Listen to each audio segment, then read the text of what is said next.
Okay. Okay. No.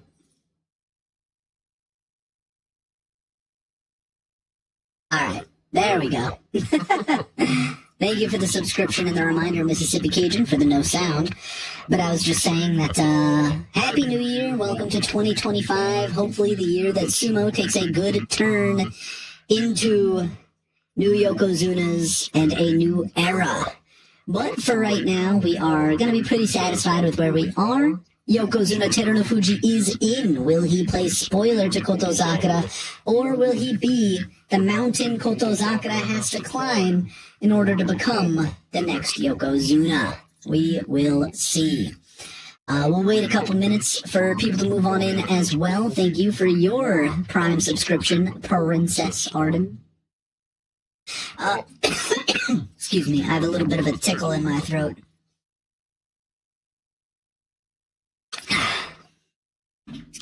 One thing that I was saying too is there are going to be a couple of changes for the streams. You'll notice that along the bottom there is no text ticker anymore.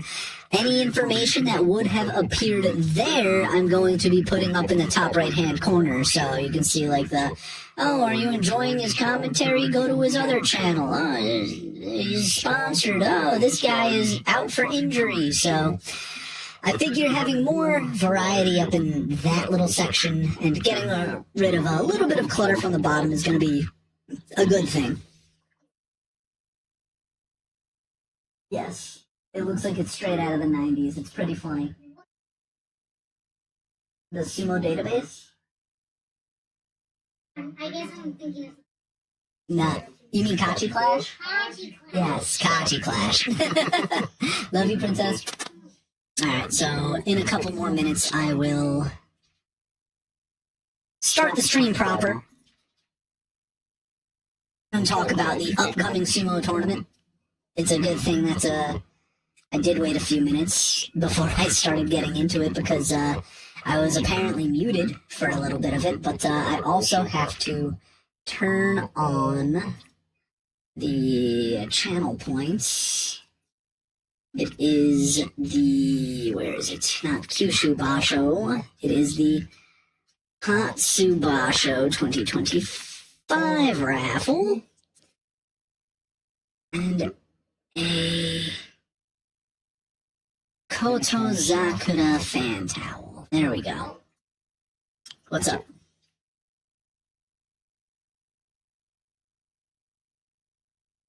Yeah, no, I know. Let's see.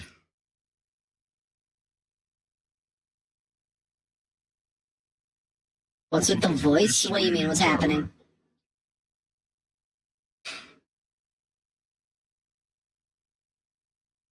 Yeah. Did I accidentally leave the voice changer on? Oh my god, I did. How do I turn that off? Whoopsies. So, we were playing around with voice changers for no real reason. The people are gonna tune into this stream and be like, dang, first it was muted, now there's a weird voice changer. What the hell is going on here? Alright, let's turn that off. Can you test to see if I turned it off? Yes. Okay. Jeez, that was weird. Thank you, Circumzenithal, for your subscription as we start a hype train too. The voice is definitely not one of the changes we're going to be doing.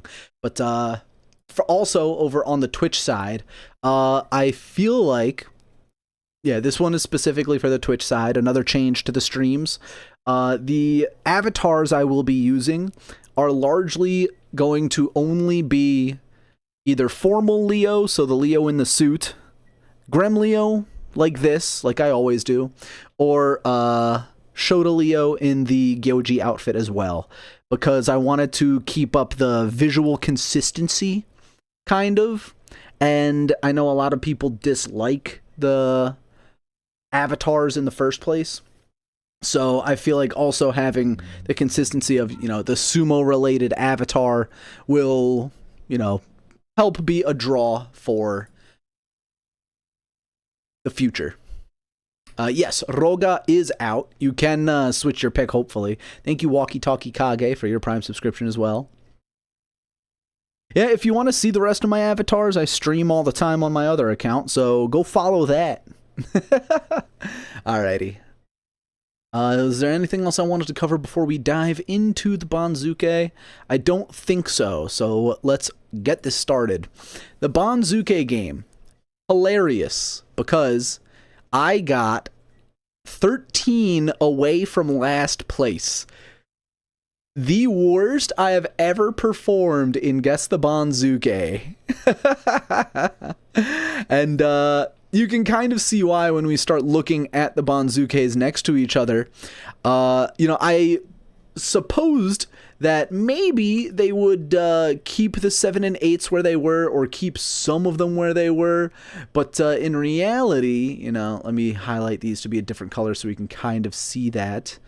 In reality, for the most part, some of them did stay where they were, and I think you can see that I overestimated some of the winners and underestimated some of the losers. I also didn't overestimate Qeustion over the rest of these winners over here, that really hurt me as well. The long short of it is, everything about my Banzuke guessing was terrible. It was awful. And when we take a closer look at it, it's not going to be hard to see why. So let's look at, Kirishima. I had him dropping to Maegashira 1, sure. Takanosho, 11 and 4. I didn't have him leapfrogging over TERUNOFUJI to be a Maegashira 1, which is what happened. Takanosho is Maegashira 1 again. That really screwed things up over here. Then we got Shodai Ura and Hirado Umi, but then everything after that was just terrible. Like, I got Haku Oho and Kitano Waka as correct guesses, but I mean, this is one of the worst Banzuke I've ever guessed. And again, you can generally see it's because, like, I had Qeustion too low. I underestimated his 11 and 4. And because of that, a lot of people around this area were shuffled up a little bit. They also didn't move the Maegashira 7s and Roga from Maegashira 8, but they did move Midori Fuji out of Maegashira 9, and they did move Hokuto Fuji out of Maegashira 12. Hokuto Fuji dropped 2 ranks, and that, screwed up a little bit for me too. And, I mean, overall, the Banzuke is a living thing. The Banzuke is very difficult to predict. You really can never predict it, but it's just really funny that this was the worst that I have ever done. Damn near last place with these guesses. So, that's what I like to say when I do these Guess the Banzukes is, definitely use mine as an inspiration, but don't follow it, because I'm not very good at guessing the Banzuke, and this was honestly the worst one so far. So let's just skip past that for now and take a look at the Banzuke and some notable guys going up the Banzuke. So, we don't really know anyone down here in Jonidan. I used to do videos about the young guns, about, some guys to look out for in Jonokuchi, Jonidan, that kind of thing. But it became a little too cumbersome, and I feel like a lot of people didn't really care, so I stopped doing those videos. So we'll just cover it a little bit right here. We have a lot of new guys joining. We have Ikazuchi Hayate. That's an interesting name. Obviously going to be an Ikazuchi Beya. Looking forward to seeing what kind of sumo we'll see from a lot of these new guys. Ideno, another interesting name. 16 years old, straight out of high school. We have Waka Ikazuchi, another man from Ikazuchi stable, 17 years old, straight out of high school. And that is another thing to mention. It doesn't show up here on the Banzuke, but there will be a Sandanme 80 Tsukedashi, who is indeed straight out of high school. So you might see it along the top right, but there is, let me just shuffle through it real quick so I can get the correct name. Let's see. Roga is Kyujo. Let's see. Hokutofuji is Kyujo as well. That didn't show up. Let's see. Onosho is Intai. That was a little unexpected. There it is. Saito Chugo, who is Waka Ikari's younger brother, who Waka Ikari is making his debut in judo, and Kabutoyama Oyakata's second son, is the first high schooler to make a Sandanne Tsugedashi. I don't have any of his clips because finding like high school sumo clips is a little difficult for me.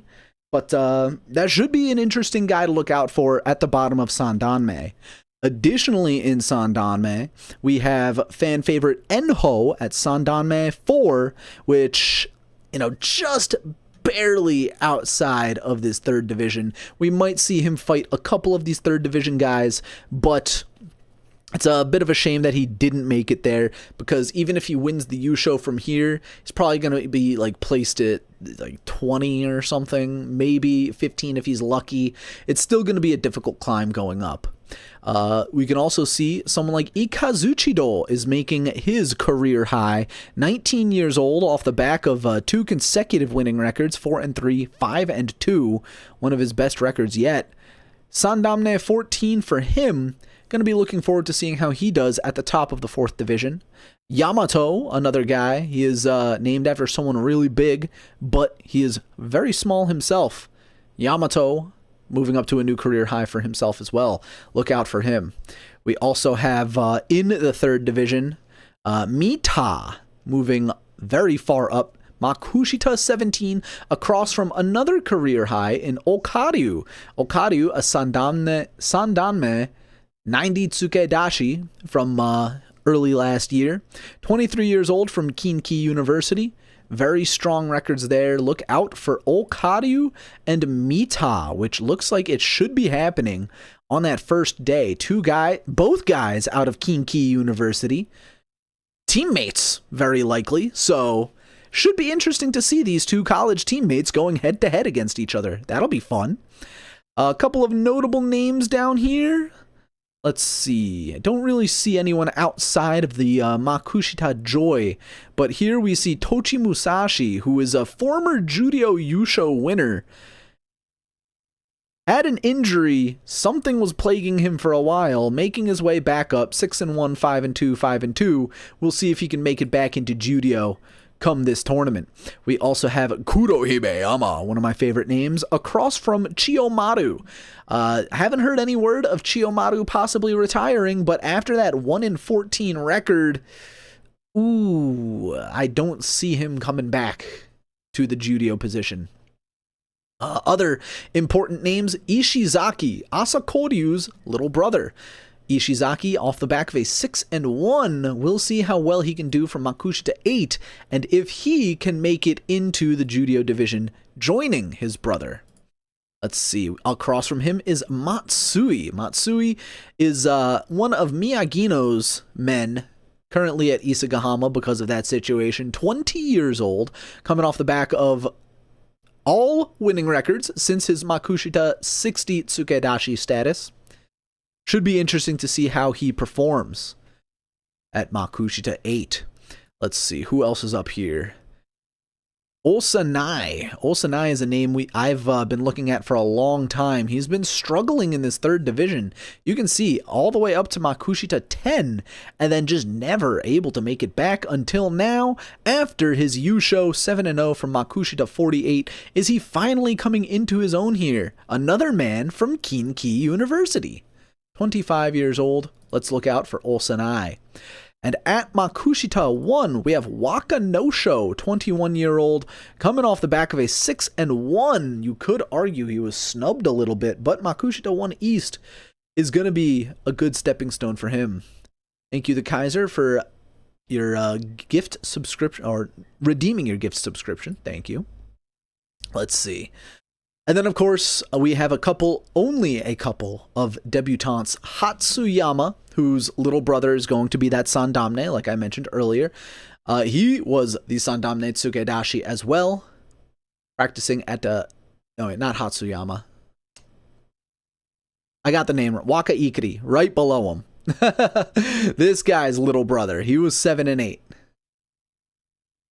But Hatsuyama, Coming off the back of his 5-2, he had that 7-0 Yusho from Makushita 16 East, a half a rank away, missing it to get into Judio, but he would have just barely got in. At Judio 12, it might actually be better for him, because if he gets like a 7-8, a 6-9 in his debut, he could stay in Judio.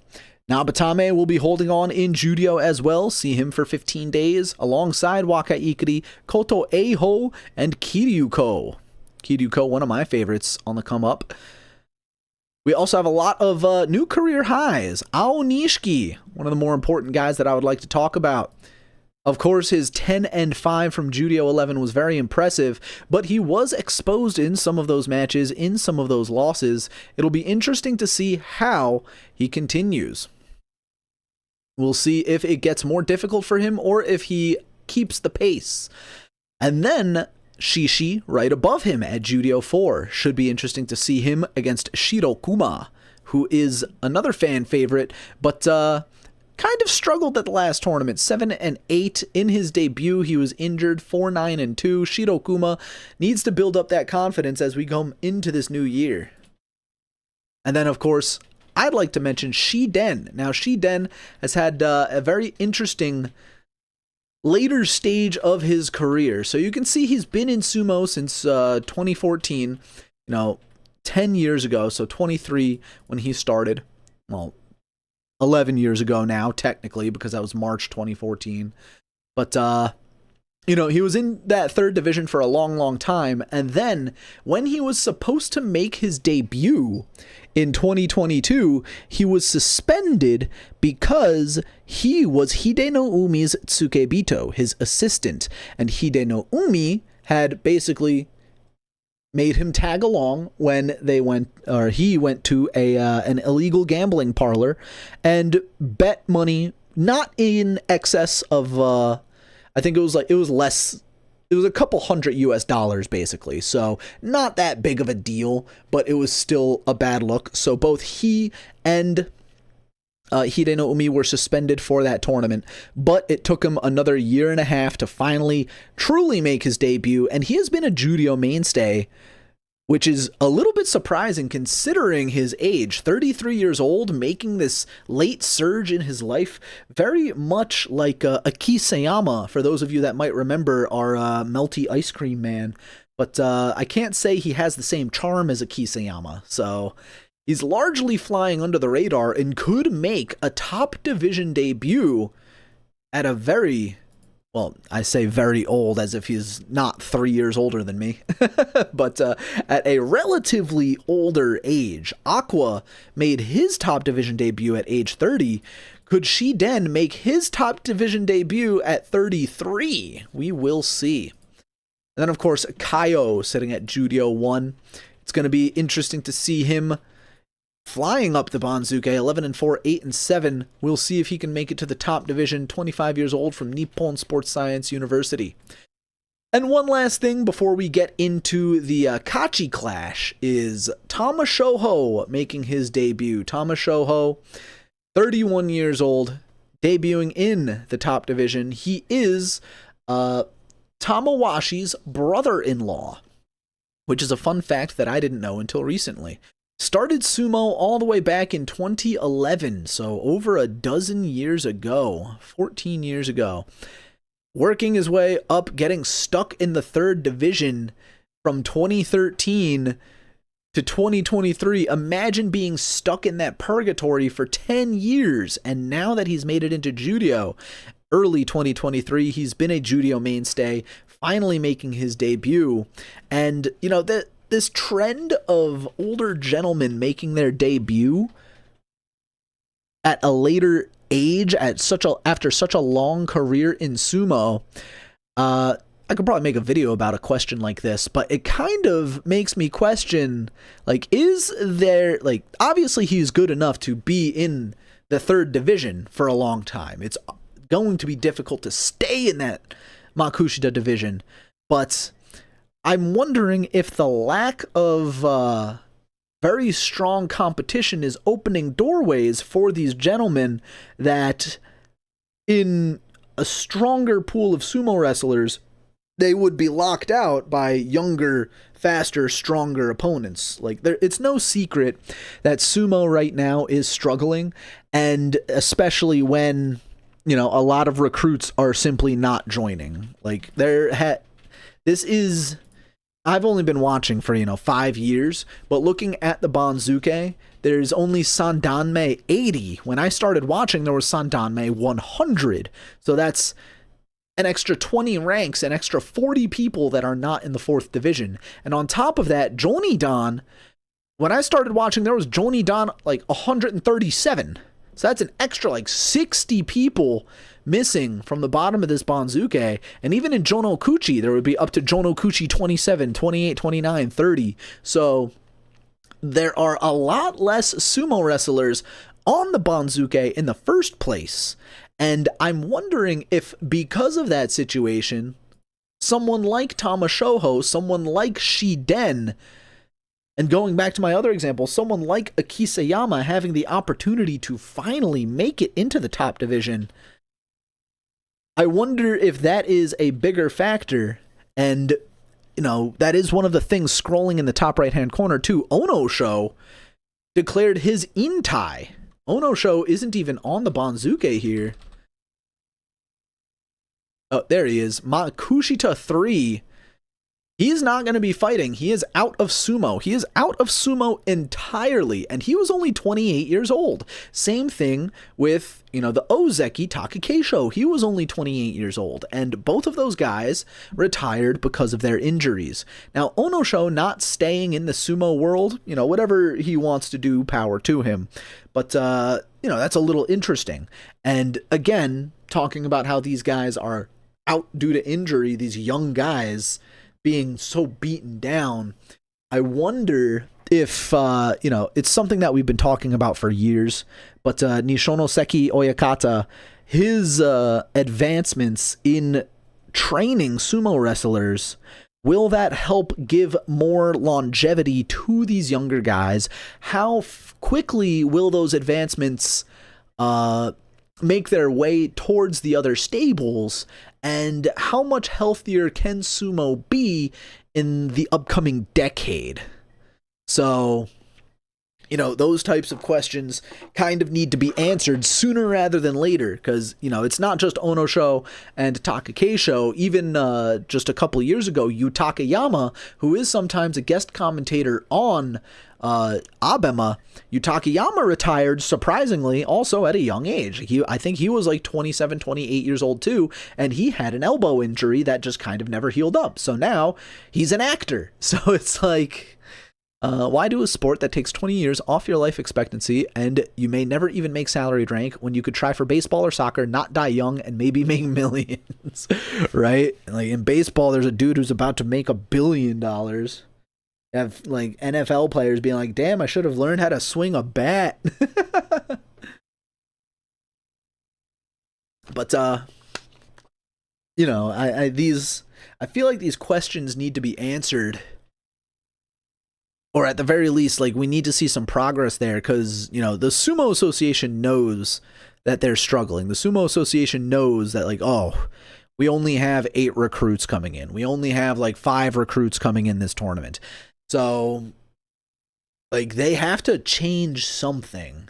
Because if we look at, the number of people on the Banzuke, 42 in the top division, whatever number is in Judio, 28, that makes it 70, 120, so basically 200 in the top 3, and then add another 160, that's 360, add another 200, that's 560. There's almost less than 600 sumo wrestlers on the Banzuke total right now. A lot of guys are Banzuke guy because of injury or other things. A couple of guys have gone intai that aren't listed here. So, like, whatever the Sumo Association has to do, I think it might just need to be this changing of the guard. I think we need to see something like Kotozakura, Hoshoryu, and Onosato become Yokozuna sooner rather than later. 27, 24, 25 years old, and they need to be Yokozuna for a long enough time that, like, kids watching can grow up with them and be like, I want to be like them. Or, you know, I don't know what, again, I don't know what they're doing internally for advertisement, or, you know, Hakuho is doing the Hakuho Cup for children of all ages, you know, to try to get more interest in sumo, but, you know, it's not really working at the moment. We might see the results of things like the Hakuho Cup, of, you know, our current class of Ozeki really come to fruition like 5-10 years from now. And that is one thing I've learned in the world of sumo, is that you kind of have to be patient, because things take, you know, tournaments come very fast and the results of those tournaments come very fast. But like, you think about how much sumo we watch. 90 days of sumo in a 365-day year, and the wait between each tournament is so long and arduous. And then when it's finally here, each night is so long because we're watching so many hours of sumo that it feels like it's taking forever. But 6 tournaments in 1 year, you know, I've been watching sumo for almost 6 years now, and you know, it feels like I've been watching it forever because there's so many tournaments. It's so dense in the year. So when we demand immediate change, that's just not feasible. When we demand, or when even the Sumo Association is looking for something to change immediately, that's just not feasible, because, you know, some of the kids that are participating in the Hakuho Cup are still like 10 years old. We have to wait a couple of years.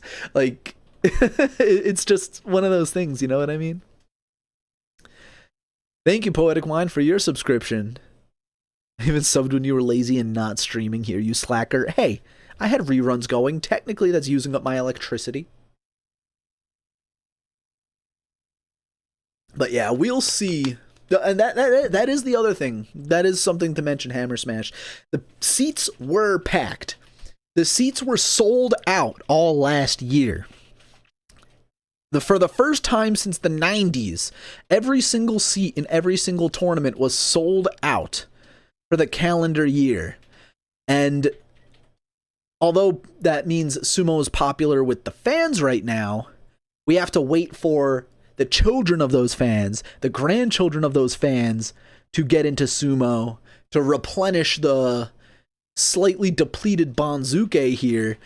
And like I said, within 5 years, within 10 years, we'll probably see Sandanme 100 again. We'll probably see Jonidan 120 again. We'll probably see Jonokuchi 40 again. So we have to just wait and see and hope for the best while we continue to enjoy the sumo that we have. That was a really long tangent that I didn't expect to get into. And a really long tangent that I didn't expect to have such a strong opinion about. That is another thing that might be helping too, is foreign recruits from other parts of the world that aren't Mongolia could help get more eyes on the sumo. But you have to remember, Sumo Association probably doesn't want to change the foreigner rule. They want to keep, you know, the number of foreigners as low as possible. So again, it is what it is. After all that, let's get into Kachi Clash. So, Kachi Clash this time around, it's actually perfect timing. We're at the half-hour mark. So, Kachi Clash, this time around, it looks like it's going to be very solid. Remember, do not choose Roga, and do not choose Hokutofuji. I don't know why Hokutofuji is absent, but do not pick him. Whereas Roga apparently sustained a minor injury during practice and plans to return if possible. So, Roga, still up in the air. Hokutofuji, no idea.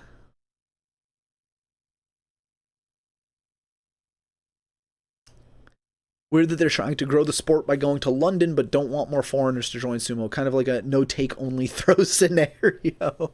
I know exactly the comment you're talking about. I mean, that is a rule that they might loosen up, you know? Again, we don't really know the internals. We don't know the opinions of current sumo elders. So, you know, it could be wild speculation that, oh, maybe this is a sign that they'll open it up to more foreigners. Or maybe they'll make a rule change where, okay, you could have one Mongolian and one non-Mongolian foreigner in the stable. So then they start listing Mongolians as Russians or something. New Year's resolution is for your streaming not to be interrupted. Yeah, hopefully. Holy cow. Alrighty. So anyway, back to the Guess the Banzuke, back to the Kachi Clash. If you are not in Dickinson Baya 1, 2, or 3, be sure to let me know. If you're watching the VOD of this later, let me know in the comments down below. If you're watching right now, put your name in the chat and I will add you to Dickinson Baya 3. We are currently the strongest Ichimon, the strongest collection of stables right now with over 100 members. Next closest is Midnight with only 76. So let's keep growing our stable and let's keep growing the name of Leo Dickinson. And man, is it a good thing I have that little trophy next to my name.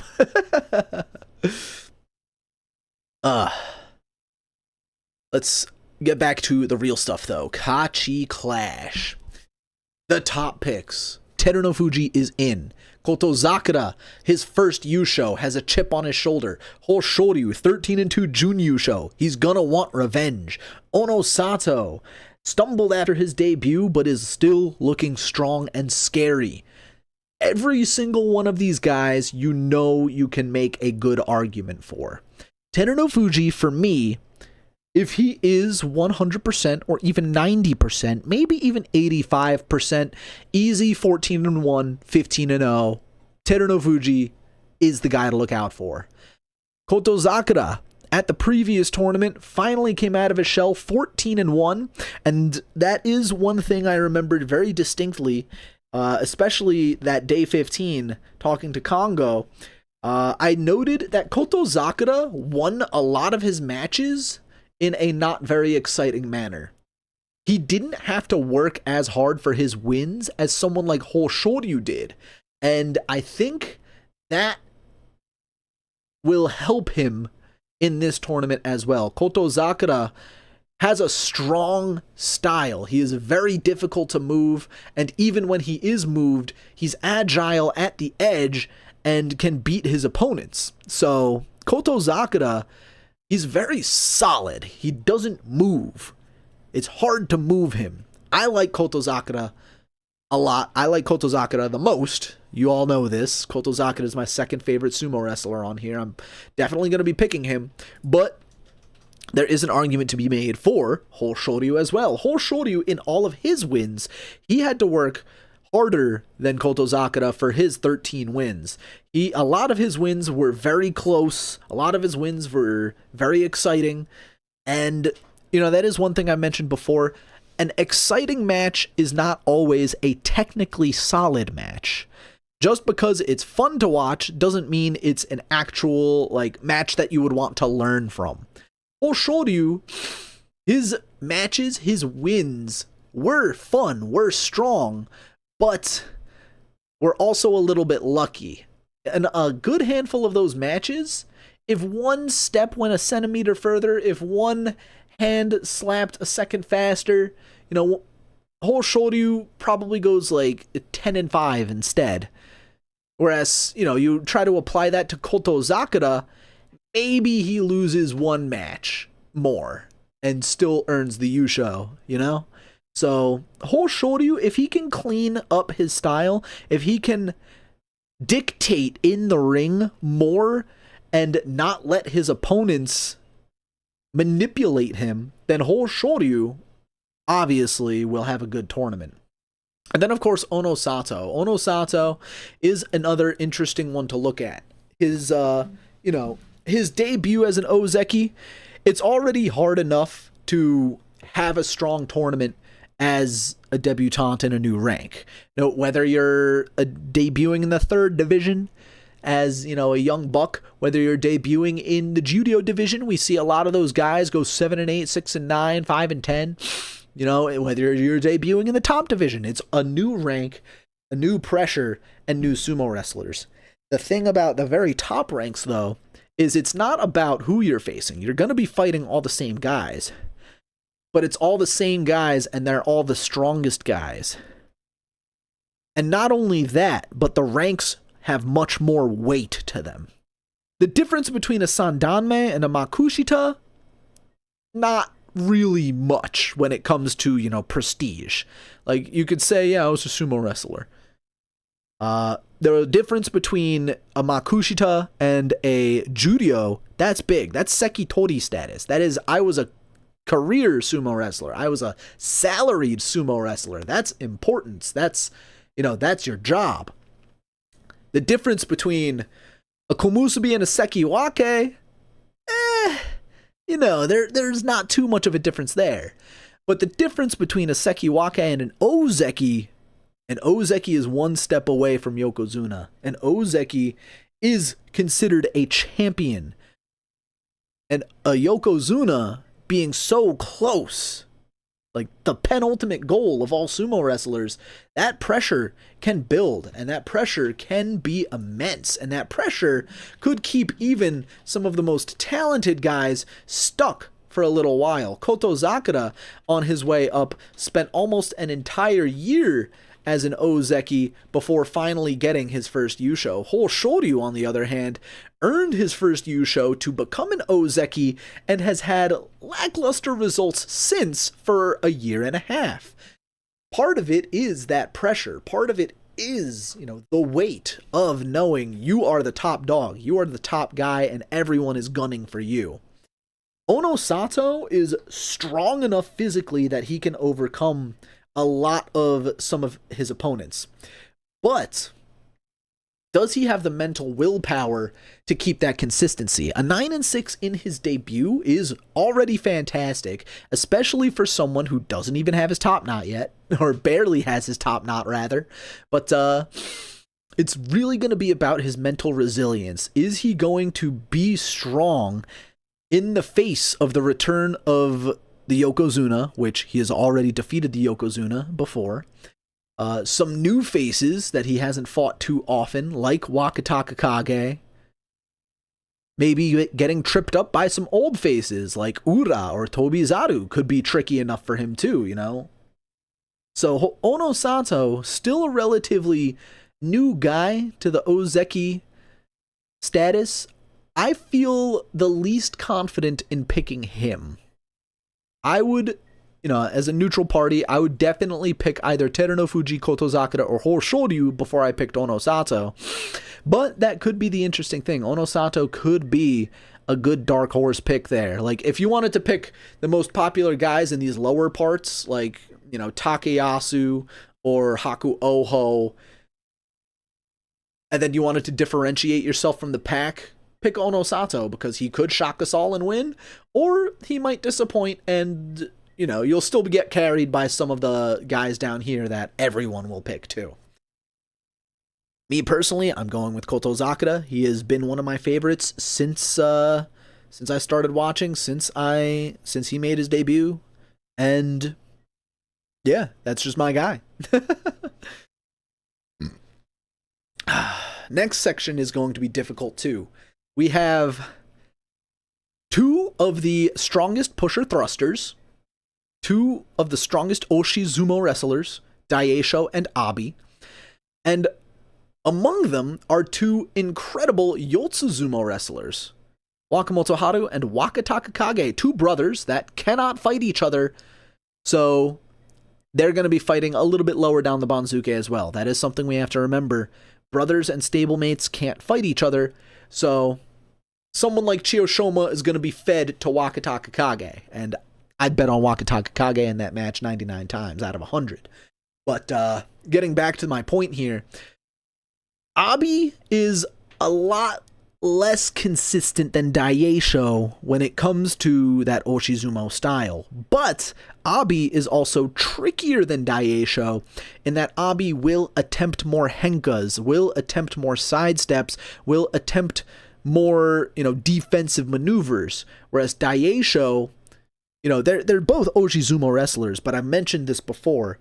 Daisho will sit back on his heels and rely on his shoulder strength to push forward, whereas Abi will go up on his tippy toes and push with his entire body while throttling his opponents.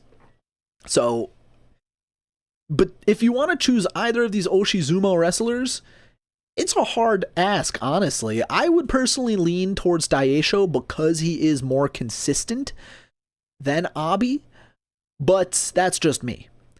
Then we have Wakamoto Haru and Wakataka Kage. I've mentioned in the past that his Twitch chat members only for a reason. Oh, I forgot to turn that off. Thank you for mentioning that. Let me switch that off real quick. And that's why we do day 0, so we can fix these things. No one else mentioned that.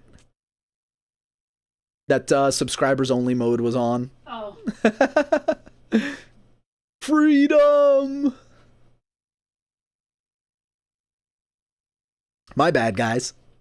Well, let's see. Wakamoto Haru and Wakataka Kage. When both Kotozakura and Hoshoryu were still Sekiwake as well, I said I thought Wakamoto Haru would make it to Ozeki first because I thought he had stronger fundamentals. And I still think Wakamoto Haru had, like, that's his strength. He is a very solid sumo wrestler. It's mainly in the fact that he isn't flashy that, you know, that's where he's a little bit lacking. He can't really keep up with the speed and the excitement of other sumo wrestlers and their styles. Whereas Wakataka Kage definitely can. Wakataka Kage is one of those flashy guys. He is a good all-arounder. He does focus more on the Yotsuzumo, the grappling sumo. I mean, Wakamoto Haru is also a good all-arounder that focuses on the Yotsuzumo too. But Wakataka Kage, I think, is better than Wakamoto Haru. And that's why, if anyone else saw this on Twitter, my prediction, my wild and crazy prediction for this tournament is that Wakamoto Haru will get Ozeki with 12 wins. And if you noticed in the top right-hand corner, Wakamoto Haru is 12 wins away from the 33-3. And that's only part 1 of my prediction. Part 2 of my prediction is that the Yusho winner is Wakataka Kage. I think he's going to show up, remind everybody why he was one of the favorites to be in Ozeki before his knee injury that he suffered against Kotozakura, and I think he will win the Yusho. That is my insane prediction for this tournament. Can I join the Kachi Clash stable? Yeah, sure. I will add you, Mr. Big Stinky.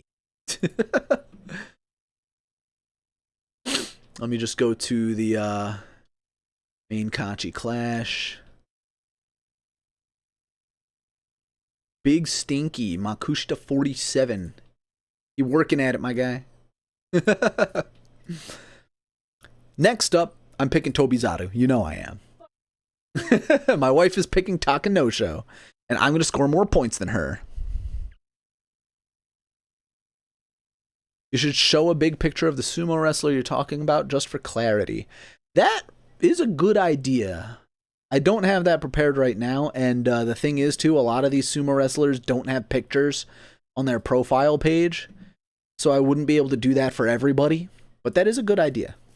I could probably pull up like one of those picture Banzuke.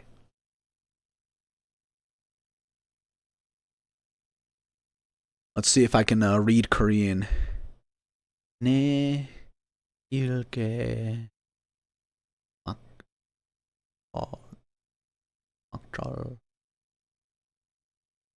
yeah, I don't remember how to read Korean. Thank you for your subscription, Inindo. No, you don't need to re-up if you were already in a stable last tournament. So this section, Maegashira 1 through 5, Takanosho, Kirishima, Tobizaru, Atamifuji, Gonoyama, Oho, Shodai, Ura, Hiradoumi, and Chiyoshoma. There are a lot of interesting picks you can make here. Mine is obviously going to be Tobizaru. He is my favorite. And although he has let me down a little bit in the past year, He's my guy. I believe I'm gonna, for these bigger sections, I'm gonna be a little bit more general. I'm not gonna go as in depth with my analysis. But Kirishima, he's hot and cold. I believe he could eventually make it back to Ozeki status, but he is very hit or miss. He's very hot or cold, because we've seen the Ozeki level sumo. He was there, but he's just not consistent anymore for some reason, and I don't really know why. As an Ozeki, he was serviceable. He had a Yusho. Like, this same time last year, we were thinking, is Kirishima gonna become Yokozuna? He shat the bed in the last 2 days of that New Year tournament, and then really struggled the rest of the year until September. And then in September, that 12-3, coming off the back of an 8-7, it's like, okay, another 12-3 June Yusho, 32 wins, that might get him Ozeki again, and then he loses the first 5 straight, and it's like, okay, what? I don't really know what's happening for Kirishima. I am not confident in Kirishima, but he, at the same time, is probably the best sumo wrestler in this section right here. Takenosho, I love him, don't get me wrong. I wanted him to become an Ozeki when he was a Sekiwake. We've seen him get close twice. We've seen him get close. A playoff loss to the Yokozuna, and 11-4. He was one of the front runners until the end. So it's like, we've seen him come close, but, recency bias. The last time he was here, 11 losses. Jeez. Takenosho, I'm not confident in his abilities anymore either. He could shock me and go another 11-4, honestly, but I don't think that's going to happen. Tobizaru, my favorite tricky monkey. I love him. I'm picking him. Atamifuji, I think he's coming into his own. I think Atamifuji is growing, and, all this marinating he's been doing, going up against all these top guys. He's lucky he doesn't have to fight the Yokozuna in live, but he's probably getting his ass kicked in practice every day by the Yokozuna, which is why someone as young as he is, 22 years old, has been doing pretty good up here. Like 8-7, 7-8, that's solid. That's okay. That's pretty good for someone as young as him. He has a big body. He's very strong. I think Atamifuji will eventually have that breakout tournament, but he's just not strong enough yet. Like, he has the sumo body. He has a really big body, but he's still learning. He's still maturing. He's still growing. Like, he's still a young growing lad. But eventually he's going to have his breakout tournament. I don't think it will be this one. I don't even think it'll be the next one. Hell, maybe not even this year he'll have his breakout tournament. But he's going to stick around this Makuchi Joy for a long time. I think he might even make it to the Junior Sanyaku and stay there should the Banzuke fall correctly for him. So, Atamifuji, I think, is going to be a solid pick. Gonoyama, I'm not too high on him, and I'm not too high on Oho either. Gonoyama, coming off the back of an 11-4, he's being thrown to the sharks right now. The last time he was up this far... Oh. Sorry, Gideon is singing into the baby monitor. He's like crying in his sleep because he's teething and he just had his shots. So his legs are probably hurting him. The poor Bubba. But anyway, 6-9, 5-10. Like, sure, that 11-4 looks really pretty, but I don't think he can really hang with these top guys. Oho, too, he's someone that, I like a lot. He has the sumo blood in his veins, and he also has been able to stick around here, but I'm less confident in him than I am in Atamifuji. Like, if you're going to pick Oho, I think Atamifuji is the same but better. You know what I mean? But power to you if you pick Oho. Shodai. Love him or hate him, he's Shodai. Ura. funny guy, but honestly, I think it was a little bit of a fluke that he made it to Komusubi in the first place, because we see it so often. He can't really handle the top of the top guys, even though he does give us very fun and exciting matches. But he, how do I explain it? He is equally as tricky to deal with as Tobizaru, but his style is too one-dimensional. Like, his gimmick is that he tries to go for your waist with his upper body in this, weird stance and style, which is very cool and interesting, but that backfires against a lot of those top guys that have fought him, 5-10 times, so they know how to deal with him. Whereas Tobizaru, he switches how he attacks a lot of times. Like in a match where I think, oh, he's going to try to use his agility to his advantage, he's like, no, I'm going to fight straight up. I'm gonna dive straight into TERUNOFUJI's chest and try to overpower the Yokozuna. And it's like, damn, dude, you weigh half as much as his pinky toe, so he's just gonna kick you off of his leg. But power to you. That's truly the unexpected move. Whereas Ura, he's exciting. Don't get me wrong, but he's not as difficult to deal with as someone like Tobizaru is. And being at Maegashira 4 and looking at the schedule, let's see. I feel like he should be fighting Maegashira 4 versus Maegashira 4 on day. We'll go over the schedule again later, but he does kind of escape the Sanyaku in the early days, so if he can build up momentum, he might be able to bring that to the Sanyaku. But if he starts fighting against the Sanyaku guys, which he most likely will, he's going to start losing. Hirado Umi, I don't really know how to read this guy. When he was a Komusubi, debut as Komusubi, 10-5, I'm like, okay, he can hang. 7-8, okay, not as good, but he's still hanging. 4-11, and it's like, whoa, what happened? What's going on? Like, what? So, I don't know if it was, if this 4-11 was a fluke, because it's really hard to fluke your way all the way up and then have a strong debut like this. But the 4-11, he'll probably be more comfortable at Maegashira 5. I think he'll get a strong record here. I don't think he gets 10 plus wins, but I think he'll have a strong record. Probably one of the best bets in this tier. And then Chiyoshoma, I do believe this is near his career high. Yes, Maegashira 2, all the way back in 2017. He has not been this high on the Banzuke since 2022. And the last 2 times he was here, he went 5-10 and then 4-11. So it does not really spell confidence for Chiyoshoma, who is usually the gatekeeper to the top division. But I like him. I'm pulling for him. I hope he does well, but I don't think he will. I think we're going to see another double-digit loss in his column. So, overall, if you're looking to win, definitely pick someone like Hirado Umi, maybe Kirishima. If you're looking for that solid pick, Atami Fuji, I'm picking Tobizaru because he's my favorite and because he's super fun. Then we have Maegashira 6 through 10. We have Takayasu, Ichi Yamamoto, Endo, Mitakeumi, Roga, who is absent for a few days. Do not pick him.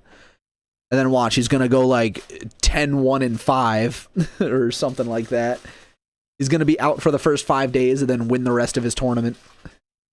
Takara Fuji, Churano Umi, Oshoma, Tamawashi, and Meisei. Now, truthfully, a lot of these guys are very similar in my expectations for them. I don't expect any of them to be contenders.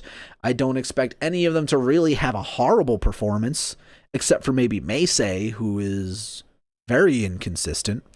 But of all of these guys, you could pick Takayasu, and again, it's, if he gets injured, he gets injured. If he doesn't get injured, he doesn't get injured.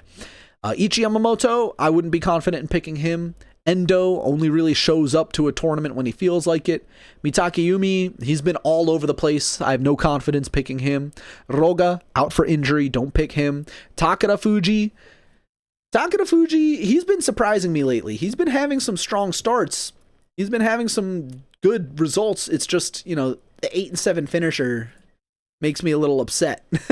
But his highest rank since late 2022, where he went 3-12 from Maegashira 8, that doesn't inspire confidence either. Although I do like Takarafuji a little bit more than the rest of these guys. Chudano Umi is you know, also on the older end of the spectrum, coming off of a 4-11 from his career high. Last time he was down this low, it was 2 straight 10-5. So he might be the pick here. If this is where he's the most comfortable, this might be your guy. Across from him is Oshoma, you know, another strong candidate from Naruto stable. He had a good tournament from Maegashira 9 last time he was here. He is still within his first year in this top division, so still technically a rookie.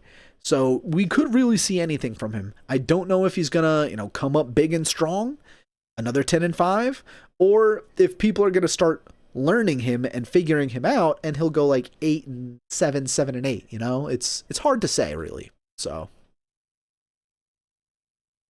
get in there, get your picks. Don't listen to Leo.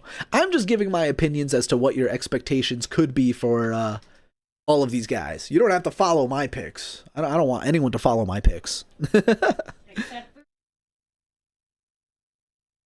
She wins by copying my picks, except for Tobizaru. She picks Takanosho, so she just needs Takanosho to do better than Tobizaru. Tamawashi, again, he's been solid. You know, he's still here. He is the Iron Man. And if you want 7 wins, he's good for it. If you want minimum 7 points, he's going to be good for it, it seems. But it's a question of, do you want those like guaranteed 6, 7, 8 points, or do you want to try for more? If you want to try for more, Churano Umi is probably your best bet. Maybe Takayasu is also your best bet if he is not injured.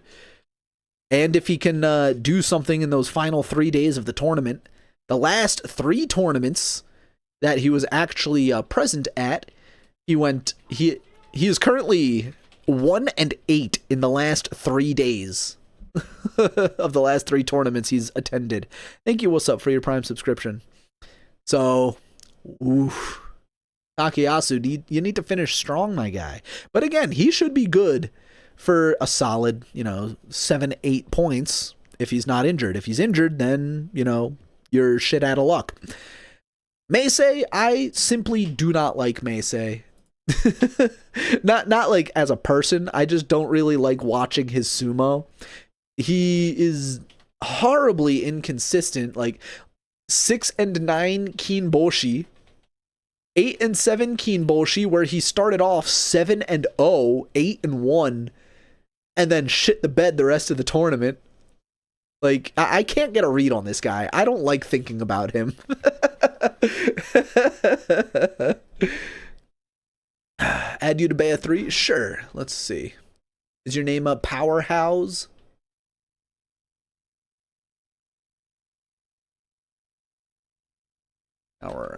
No?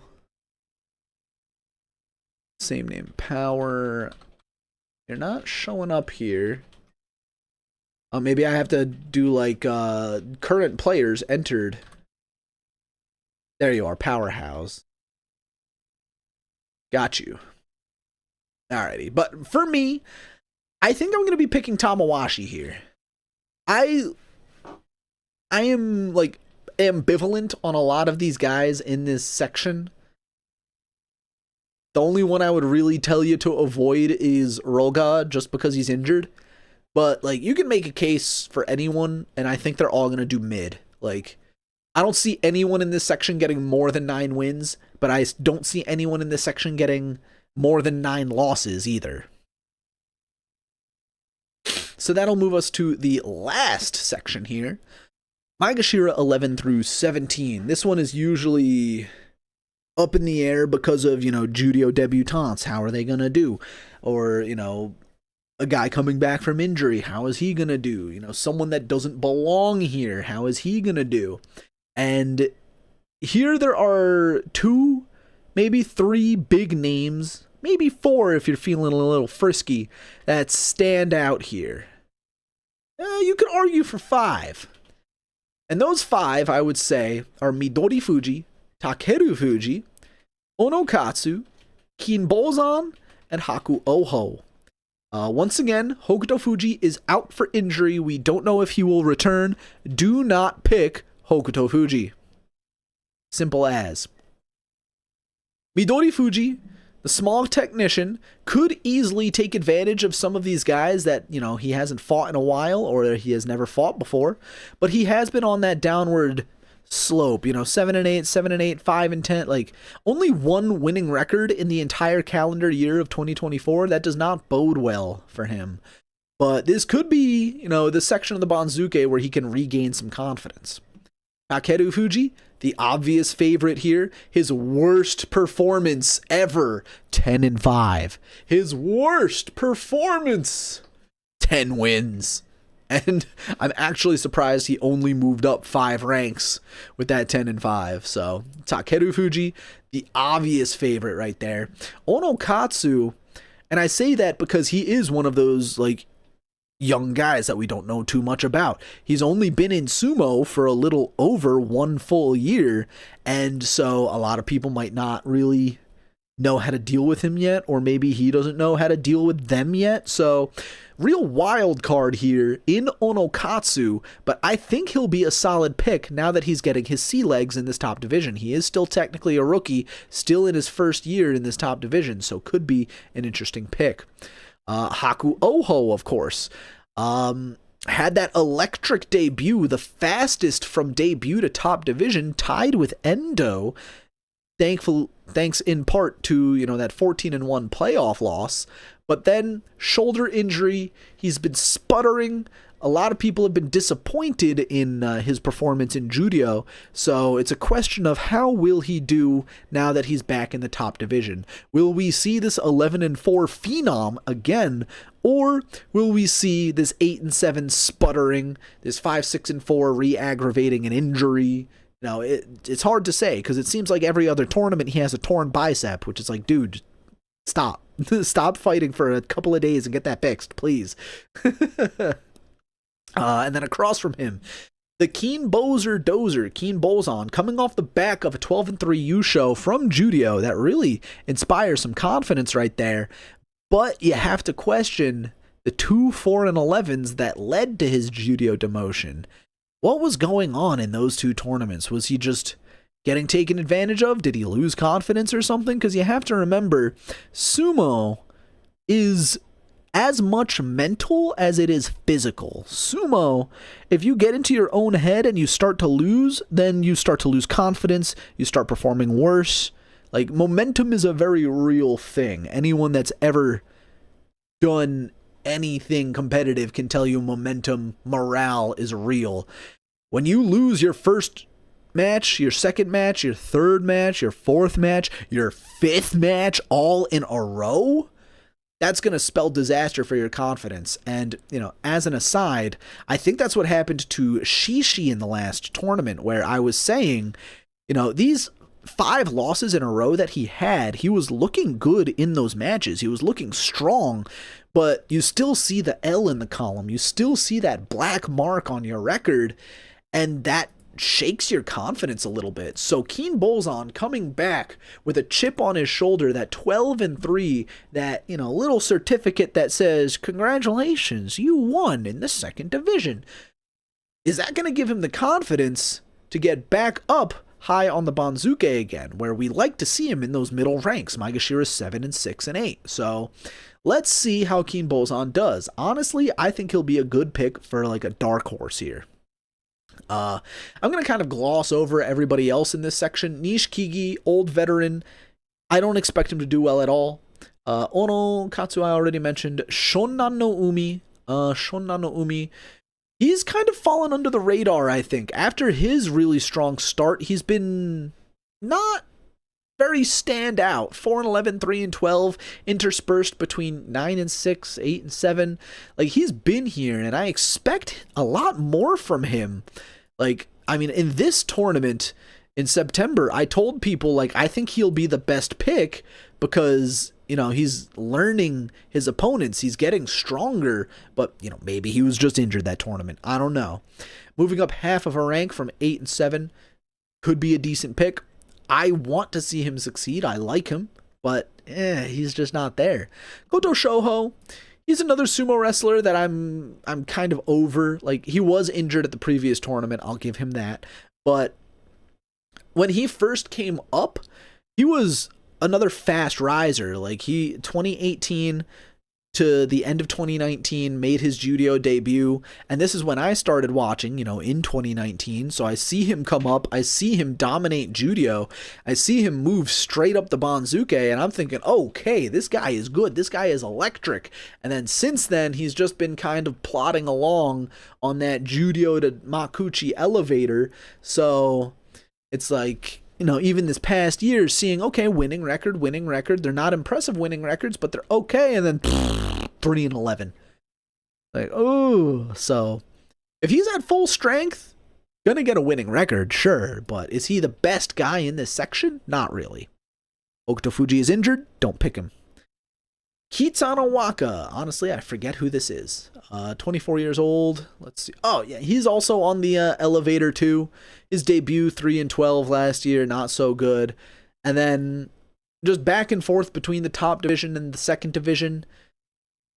I would like to see him get his first career top division Kachi Koshi sooner rather than later. But I'm not really confident in him either. Let's see. Tama Shoho, debutante, 31 years old.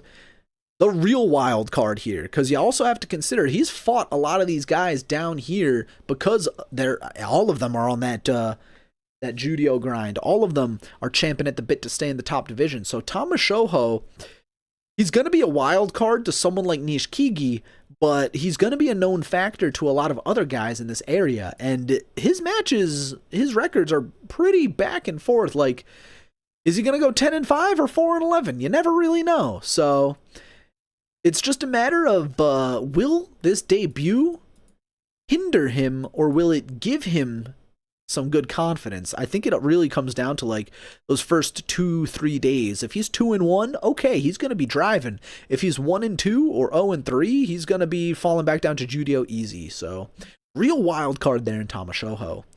Kageaki, I don't like him either. He's just not fun to watch. He's very inconsistent. You never know which Kageaki you're going to get. I would never pick him. Nishiki Fuji. He's been in this top division for, you know, a couple of years now. Solidifying himself as a mainstay, but really occupying this lower part of the Banzuke. It seems like he's starting to become that gatekeeper, and he's the one that famously stayed at Maegashira 17, did not fall a rank with a 6-9 record, which I've never seen that before until then, so that was something new. But other than that, again, he's just occupying the bottom of the Banzuke here. He might get an 8-7. I think it's more likely he'll have a losing record. Not too confident picking him. And then finally, Toki Hayate, 28-year-old gentleman. Made his top division debut, 6-9. Came back up, another 6-9. Might, you know, staying in this top division now, we might see him, you know, again, learn from his opponents around him. Again, a lot of these guys at the bottom of the top division have been fighting each other in the second division too, so he should be familiar with his opponents.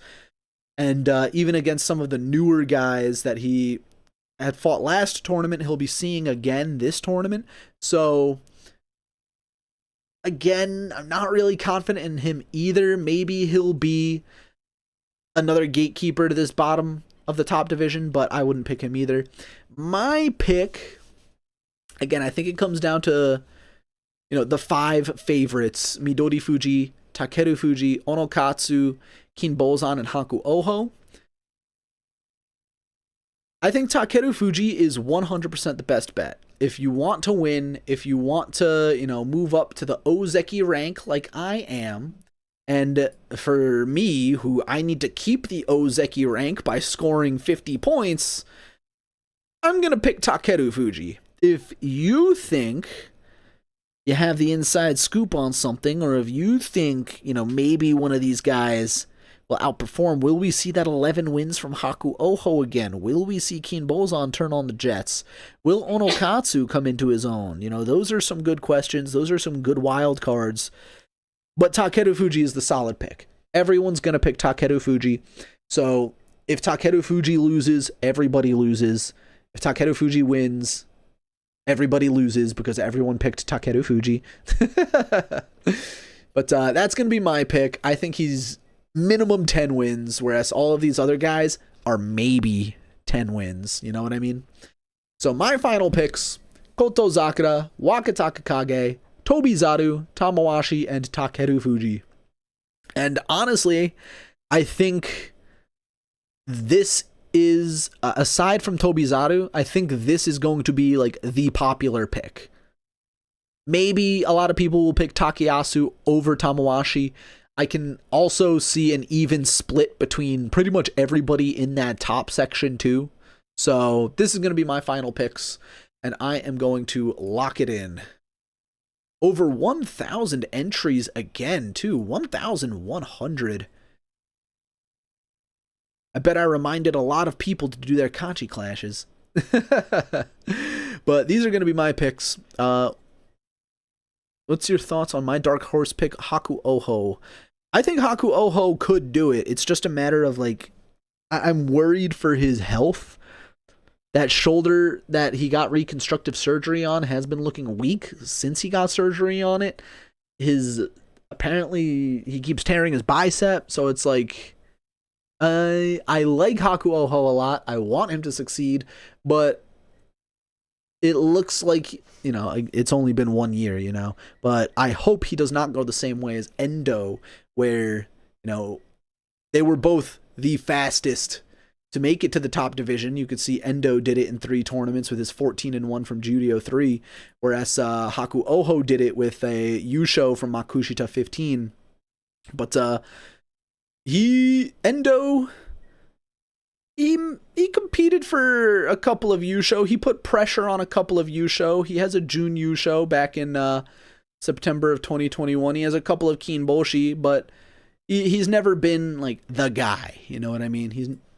Maybe he was on the come up, but I'm really hoping that Haku Oho doesn't just kind of fall to be another one of those strong veterans that we see every tournament.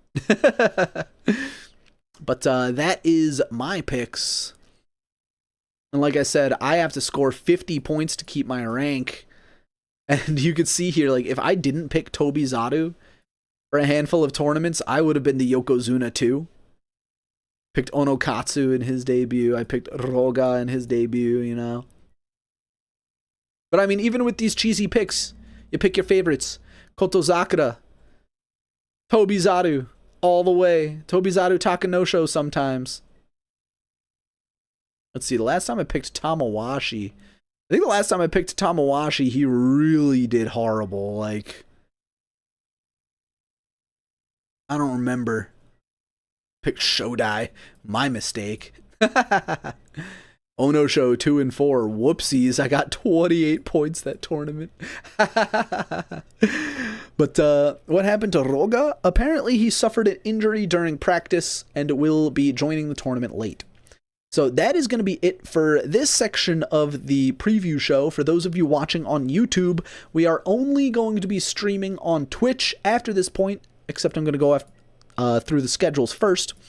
But we're going to be watching on Twitch because I'm going to be watching a couple of YouTube videos, and I don't want to get copyright striked before the tournament even starts. So, schedule for day 1, starting from the bottom. Oh, we even have the Judo schedule too. Nishiki Fuji versus Toki Hayate. Well, actually, it just looks like we're seeing, them fight across each other on the Banzuke, but because of the 2 injuries, there is a little bit of a hiccup there. Nishikifuji versus Toki Hayate, Tamashoho versus Kageaki, Haku Oho versus Kitano Waka, Kinbozan versus Koto Shoho, Shonan no Umi versus Onokatsu, Nishikigi versus Takeru Fuji, Midori Fuji versus Meisei, Tamawashi versus Oshoma, Chura no Umi versus Takara Fuji, Endo versus Mitakeumi, Takeyasu versus Ichi Yamamoto, Hirado Umi versus Chio Shoma, Shodai versus Ura, Abi versus Oho, Gonoyama Daisho, Wakamoto Haru versus Atami Fuji, Tobizaru versus Ono Sato, Kirishima versus Hoshoryu, Kotozakura versus Takanosho, and what should be an incredible way to start the tournament, TERUNOFUJI versus Wakataka Kage. Day 2 schedule. I'm only going to go over the guys in the Sanyaku because it just hit me. I have to go to the bathroom really bad. TERUNOFUJI versus Takanosho. That one should be a banger. Look at that. Head-to-head, 8-7 in favor of TERUNOFUJI. Tobizaru versus Hoshoryu. There's always shenanigans in that match. Kirishima versus Onosato.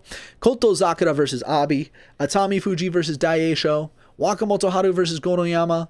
And Oho versus Wakataka Kage.